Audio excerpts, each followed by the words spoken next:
right. So, the B'nai Zion Temple is what we're talking about today, along with Eric Hess, about his art and Sanctuary Art School. So, the B'nai Zion Temple here that you see was designed by Edward Neild. He's a famous architect who's designed for a president's library. Truman commissioned him to build his library, to design his library. Um, this architect has designed buildings you probably recognize, from the Louisiana State Office building in Baton Rouge to the courthouse in downtown Shreveport to many other locations throughout our city. And it's really what gives Shreveport a lot of the beauty that it has historically. So it's definitely worth saving. The stained glass windows are beautiful, and this art organization, Sanctuary Art School, is the one coming together and is raising the funds to start the renovations. They've raised $400K to start the securing of the building, fixing the roof, fixing the windows, draining the basement, and securing, making sure everything's structurally sound so that they can begin raising the funds to begin their project at the end, which they will be announcing in mid-March to late March, I believe. All right, guys. So let's get you started so you can hear this interview with Eric Hess. Sorry again about the technical difficulties. It happens sometimes. I don't think anybody can avoid it. It just is. All right. So let me go ahead and bring you guys over to that interview, and I will talk a little bit with you afterwards about it. Enjoy this conversation. I definitely did enjoy this one myself.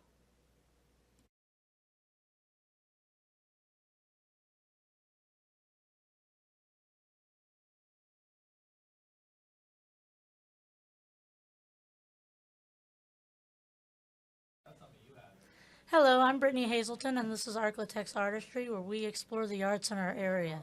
Today's guest is a founder of an arts organization, Sanctuary Arts School and Glass Studio, an organization aimed at saving a historic temple in the downtown Shreveport area.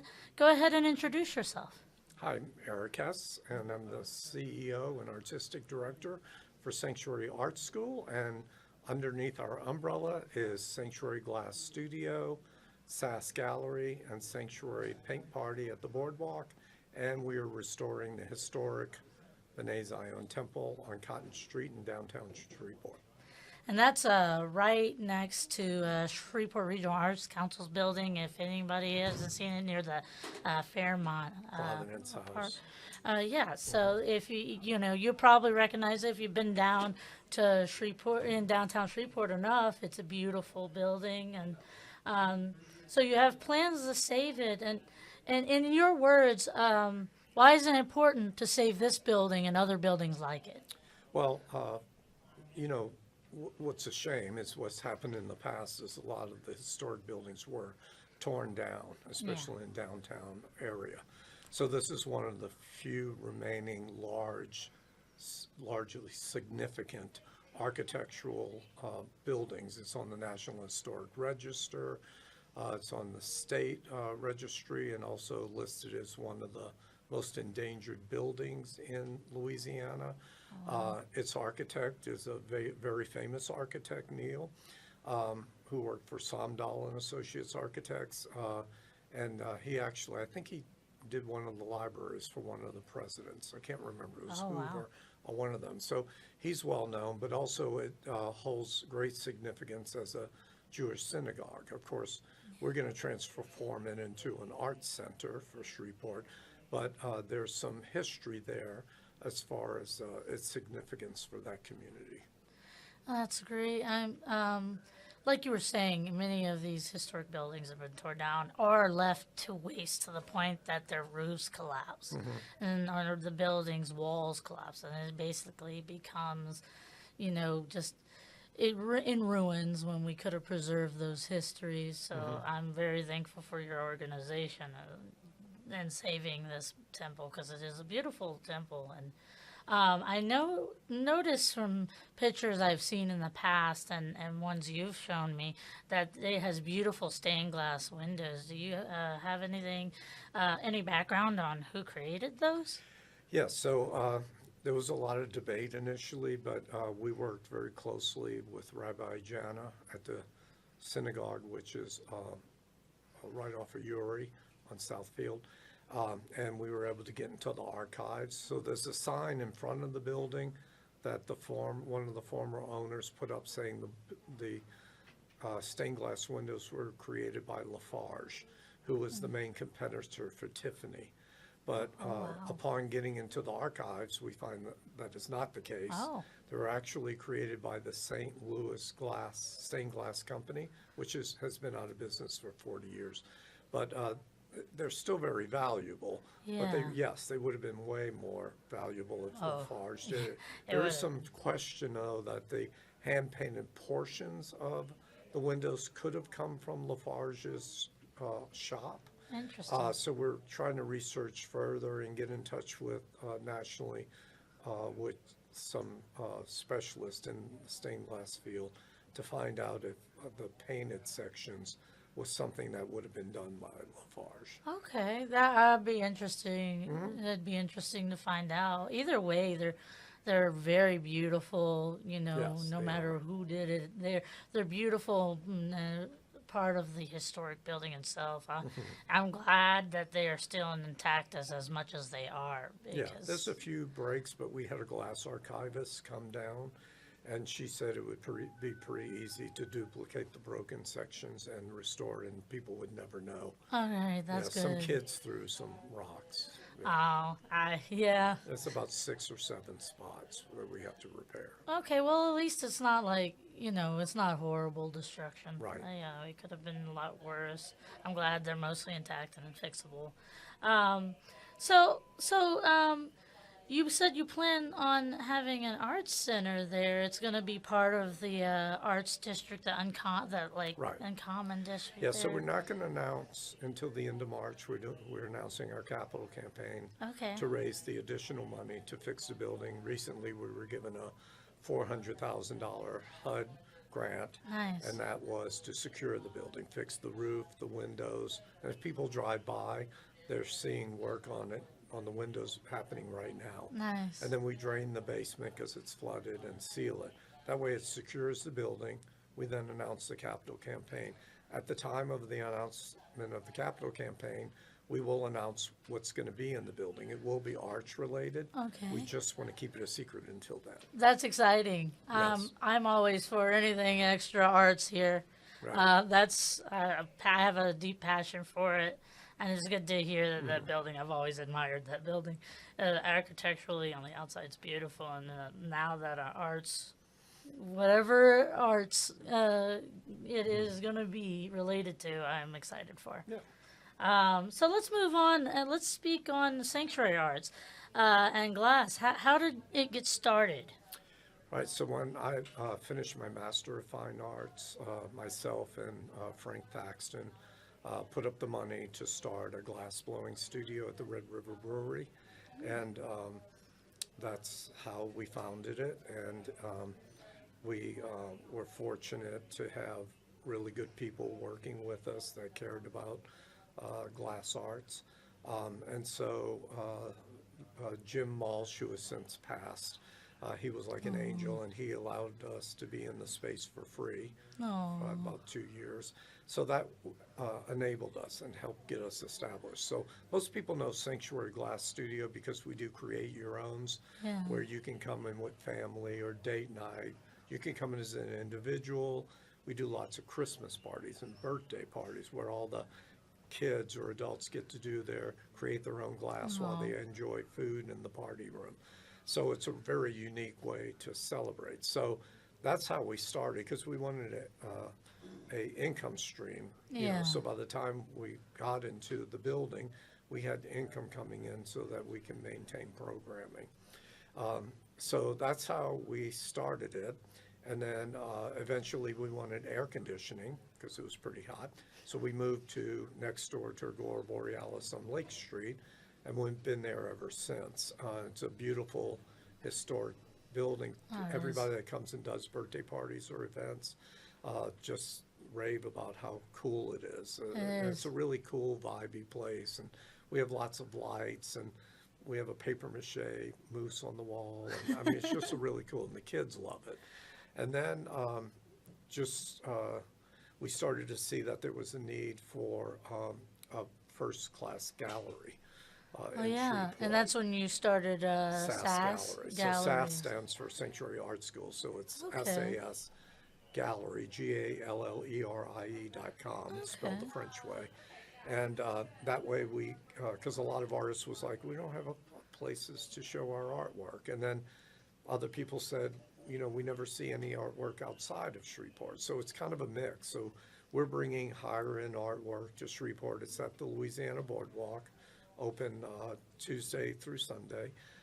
And people can come see world-class art. They can purchase it, just view it. We also have a Sanctuary Paint Party in the same place. Yeah, So basically people can plan parties where they get to do a pre-lined canvas That's and great. work with a local artist. And people can bring in their food and drink at either location. But in the end, we are a nonprofit organization. So although we can make some money on some art sales and teaching classes and doing create your owns, our primary work is our mission, and that's to utilize art as a way to heal, bring joy, or educate. So we reach thousands of Title I schools. We do free arts programming in affordable housing, nursing homes, Volunteers for Youth Justice Lighthouse Program. We have textured tiles for the blind so that they can create artwork. Oh, that's Textured wonderful. glass tiles.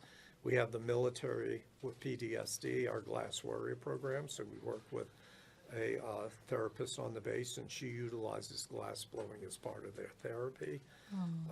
And then you name the organization, Volunteers for Youth Justice, Gingerbread House. We just started with them where each kid gets a sponsor they're assigned to, and they can come and do free glass arts programming. Oh, And then it's I'm Still Me summer camp for burn victim children. yeah. So we go out there and do programming. We do it for the Shreveport Memorial Libraries, the Bossier Libraries. The nursing homes are my favorite because I think America kind of throws their elderly away, That's a sad truth, I right? think. So too, yeah. their faces just light up and they love it. And then the Holy Angel. Wow, you Angel guys do Kids. a lot of Yeah. work with other nonprofits. That's Yeah, amazing. so we work in collaboration with them on coming up with the type of programming. So that all is going to expand when we get into the temple, of course, Yeah. because we'll have larger facilities. And I think it's just going to be this community place that people feel welcome no matter who they are. We don't discriminate against anybody. The reason it's called sanctuary is because it is a sanctuary. We want all people to feel it's a safe place to come and feel welcome, no matter what your politics are, or your sexual orientation, or religion, or any of the isms. We want people to really feel that's a safe place to come enjoy life and be in tune with art and allow art to really help them in one way or the other. That's wonderful. It's good to provide a place like that. I think that there's a lot of people in our community that needs places like that to go to, especially when it comes to art. We have so many artists here that just need a place to go, and sometimes they, may not know of everything around them, but we're hoping to let everyone know, hey, here's our arts culture here. We have such a large community of great, amazing, talented artists. So one thing I asked, do you ever teach artists how to do, more professionally do glass blown art, like an internship or anything like that? Yeah, so we have our long-term glass blowing courses. They're 8 weeks. That's where people can learn to be a glass artist. Okay. We teach kiln casting. We're just adding flame working where you can do jewelry. We do mosaic classes. Some people hire us to go to their businesses, or their businesses will come to us for, they just want to get their group out. We have, for some reason, lots of dentist offices. They bring their employees over and we do Interesting. team building. So yes, we have 4 artists in residencies a year. We have visiting artists. We have live demonstrations that are free. I have a Master of Fine Arts in glass and sculpture, and I curate exhibitions at museums that all over the Gulf South primarily. All right.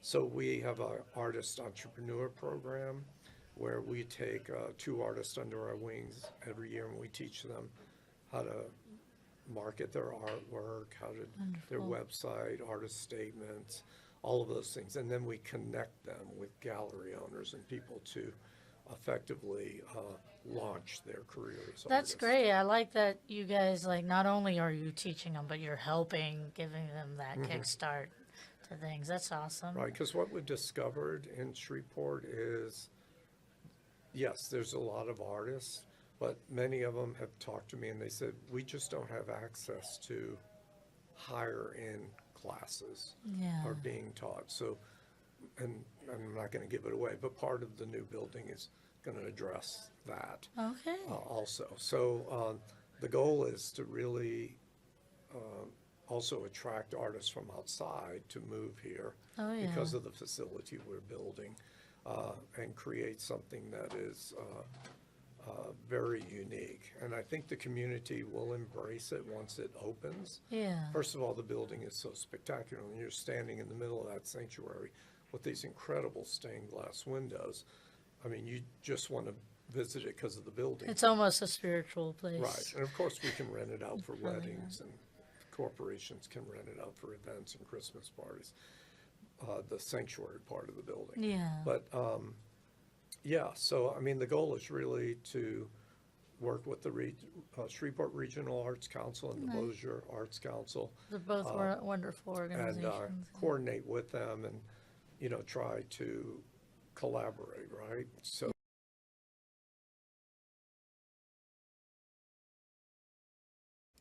All right, guys. So we're going to go on a quick break, and then we will continue from there. Just a short commercial break, so bear with me, and then we'll get right back to the interview to finish up the rest of it.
with collaboration, you're going to achieve way more than trying to do everything on your own. Definitely. So we're trying to work towards developing a sense of community with all of the artists and then give artists opportunities. So for example, well, we're meeting with some artists in about 2 weeks about adding onto our space at the boardwalk to do an artist co-op. That's wonderful. It'd be good for us to have an artist co-op. I would like to see more things like that popping up. We got so many we got artists. It's just it always feels like we would love to have our own spaces, but it's really hard to afford your own space when you're on just an artist income. Something like a co-op is a great alternative. Yeah, I so feel the advantage of our artist co-op is that Sanctuary has the space. The gallery's already built out. So these artists are going to have minimal cost, and Nice. we want them to run the gallery. That's what a co-op artist gallery is, and really feel a sense of ownership of the gallery. And then, of course, the boardwalk has a lot of space to expand. It does. I think they're about 60% occupied right now. It's really dropped off a lot. Yeah, they But have, sadly. the new owner is trying to retool it to become more destination oriented, like you would go to a gym or yoga or, so it's more destination than it is I'm walking around and shopping. That makes sense. I Yeah. know they're going to be probably doing the golf nearby too, That's and then nearby. Sweet Caroline's piano bar is they doing well, from opened. what I understand. Yeah, so the hope is that, like most malls across the country, there's a desire to kind of retool them. And yes, you're going to still have shops and people to buy candy and eat at restaurants and shop Yeah. at some stores. But I think it's going to expand because I think Simple Church just opened in there. Yeah. And they still have the movie theater and Bass Pro Shop. And like you said, the new golf place that they're building. Yeah, that's coming in. Well, hopefully, they get a bunch of new things that are, interesting, like destinations. I feel like the boardwalk has an opportunity to become something, to re-blossom into something. Yeah, it's a new. beautiful space, all the It is. trees and the view of the river. And, the people that are there really do care. And they want people to come to their stores and shop and be a part of the area. And so we're hoping that we can expand our existing gallery and have the co-op. That's wonderful. So before we, wrap everything up, tell us a little bit about your art and what you do as an Lord. artist. Yes, I mean, if people they can go to erichessglass.com. Okay. So I started a little late as an artist. I was 51, right? So I had owned a very large advertising marketing firm in New Orleans. And before that, I was director of the ballet. And before that, I was a reporter at Channel 8 News. Oh, wow. Yeah. So I had this varied career, but I always was an artist. It's just I really didn't go into it. And then after 20 years of owning an advertising firm, I was like, okay, well, I'm just going to retire and do art. And I thought it was just going to be a simple thing like, I'm going to get some training and maybe sell some sculptures in a local gallery. Oh. And so I entered Tulane University's glass program because I was really good friends with Mitchell Godet, who's a famous glass artist. And I started winning all these awards for my art. And the professor said, well, you might want to think of getting a Master of Fine Arts because you can always fall back on teaching if you're not selling a lot of art. And so I applied and I got a full scholarship at University of Texas Arlington's glass program. And during that time, I was winning more awards. And then there's this award that's sort of like the Oscars in the glass. It's called the Stanislav Levinsky Award in Prague, Czechoslovakia. And an American has never won. And I applied for it just thinking, oh, it'd be fun to apply. So they called me and they said, we need you to come to the award ceremony. And so I won an award.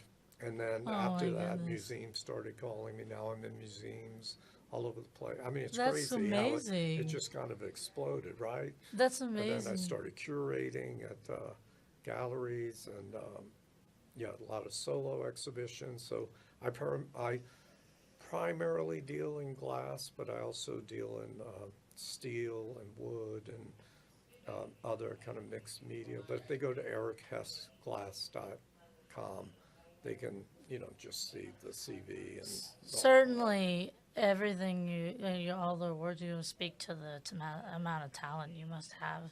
And you said well, you were an artist before you even it's all, decided to yeah, be professional. it's all So subjective, I guess. I mean, some people will look at your art and go, I don't get it. Right?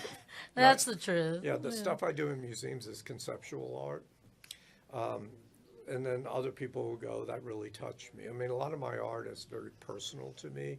Yeah. And the whole goal with my artwork is to have people think and really examine the work and see how it makes them feel. Yeah. Not so much them getting what I meant it to be, but more of the relationship they have with the artwork and Yeah.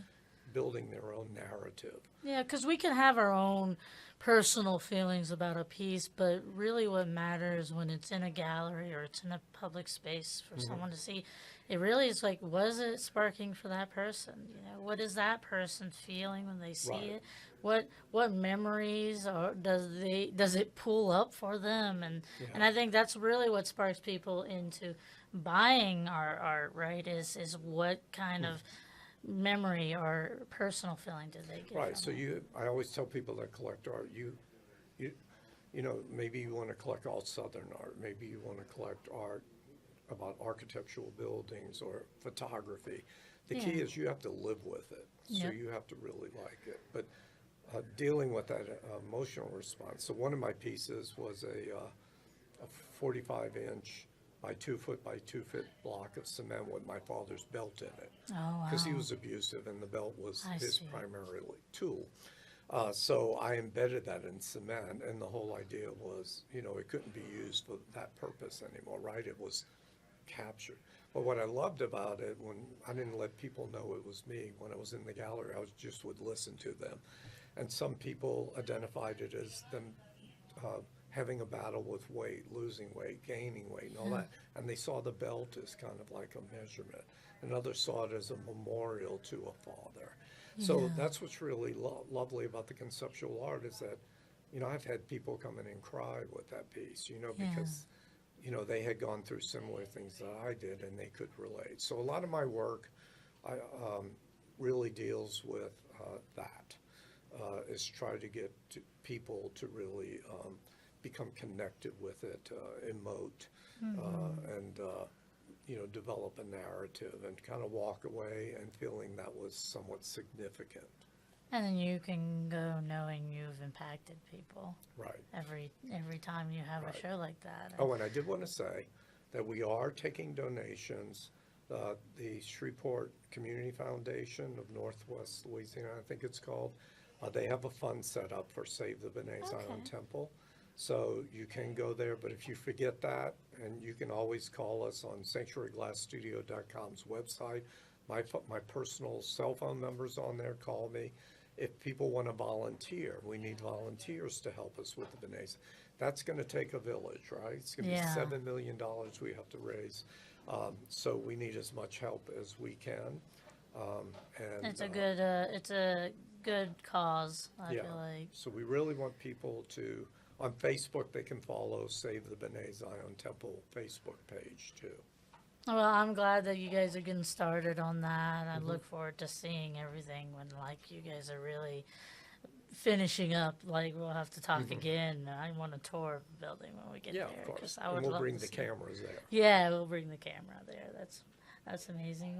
Well, thank you so much. Sure. Would they contact you specifically about the Yes. co-op if it's any artist interested in the co-op? Yeah, so they can go to Sanctuary Glass Studios page, and there's a button that says contact us. Okay. And they can write me through there and say they're interested in the first meeting that we'll have in about 2 weeks. All right, thank you. I'll probably check that out myself Sure. because I'm interested. All right. Well, Okay, thank you so much for stopping and talking to me. It's great to finally get to have a conversation with you sure. because I've always seen Sanctuary Glass around doing things, and I appreciate you guys' presence here. Okay, thank you. Thank you. All right, guys. So, before we go ahead and close everything up, I'm going to show some of Eric Hess's stuff. This is on his website, erichessglass.com. So he has very unique stuff that he puts into galleries. Like, I love this. It looks like a person that is just covered just lightly by a veil there. We got a wig here.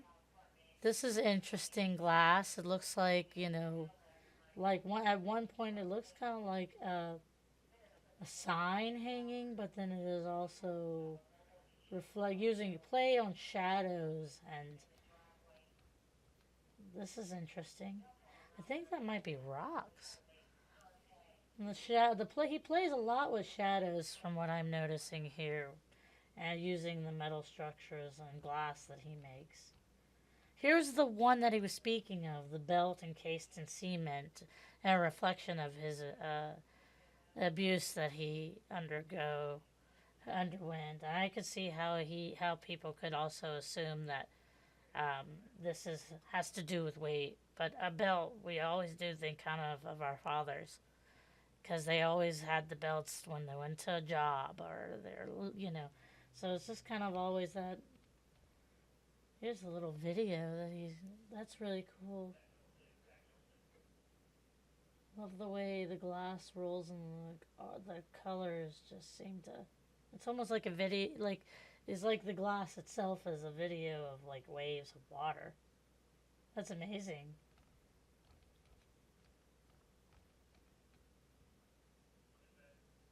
Oh wow, that's interesting. It's almost like oh wow, that's beautiful. He really knows how to play with light very well in his work, I noticed. Oh wow. So his work is really very interesting. This almost looks like biscuits. I wonder if that's like a sourdough starters that have they're cooked on the top. But yes, definitely check out more stuff about Eric Hess on his website, erichessglass.com. You can see some of his works, his exhibitions, other things he's done, and any press coverage he's had before in the past. Um, an amazing, and we're very lucky to have this amazing New Orleans artist have moved to Shreveport to make an impact here. That's the kind of thing that we want to see more often. We want artists to move here. We want to inspire, like, hey, this culture is great. Come make an impact. And then that's how we get great organizations like Sanctuary Glass, and now they're helping revitalize our city. So it's a big benefit to us when we have people like Eric Hess move here and take on challenges that our city uh, definitely needs to face. All right, guys. So I enjoyed this conversation. It was a great opportunity to speak to Eric Hess. I look forward to speaking to him more. Look for that announcement on what the B'nai Zion building will become.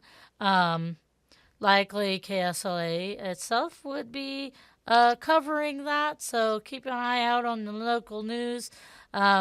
So now you can find my stuff on Architects. If you go to KSLA, go under the hamburger menu, go to podcasts, and you go to Architects Artistry now, that's there. That is both my videos and my articles now. There's a video swim lane, so you can check out the videos there, and you can read all my articles. I publish an article for every Architects Artistry. You can find more of our stuff on Roku, Apple TV, any streaming app that KSLA has. You can find more of these articles and many documentaries I do of local artists. including YouTube. Also, guys, you can follow me or friend me on Facebook. If you look up Brittany Hazelton, you should be able to find my professional profile. I have also an art profile, so you might find that and a random journalist profile. But if you look up Brittany Hazelton, my main profile is both art and journalism. So um, you can hit me up there. I'm very open to conversation. And if you have any ideas of art stories or artists that you would like me to talk to, shoot me an email at Brittany.Hazelton at KSLA.com and just reach out to me and let me know. Send me some pictures if you have art. Send me some samples of your music if you do music. I cover not just visual arts, but performing, music arts, and any kind of art, even food. So if you're a chef and you consider your cooking as an art, I'm willing to hear you out too. And you can come onto my show and we'll have a conversation about your stuff or your business. All right, guys. Thank you so much for stopping in on Architects Artistry. Remember, support your local artists, even if it's just liking and commenting and sharing or buying if you can afford to buy their work. Any kind of support means a lot to every artist. And, especially share.